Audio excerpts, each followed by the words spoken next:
Now that you know what the range function does, let's see it in a for loop.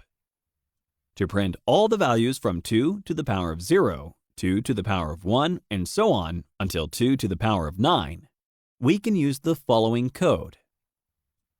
For in range of 10, print 2 $n, written in parentheses. I will also have to insert a comma and specify an n parameter with a value of an empty string after n, because I would like to see the output on a single line. Good. I guess you can agree it was not necessary to designate the name of a list that exists in our code. Using a sequence of numbers generated by the range function is going to work too.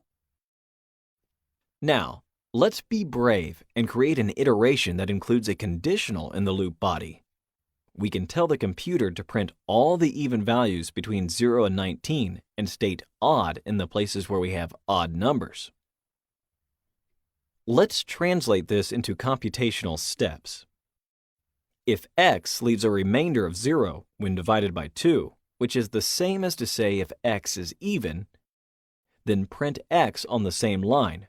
Else, which means unless x is even, or if x is odd, print odd. Lovely! This is an example of a combination of an iteration and a conditional in Python. There are two main ways to program a loop, and until this moment, we paid attention only to the first one. We have a list X that contains the numbers 0, 1, and 2. We saw we can print out each of its elements by typing for each item in the X list, print out that item. The second way finds its practical application in more sophisticated codes. Its structure takes advantage of the range and len functions in the following way. For each item in a range that goes through the elements from the list X, that is, len with an argument X, print out each item. If we do this, the variable item will loop through a new list created by range, and that has as many elements as the X list itself.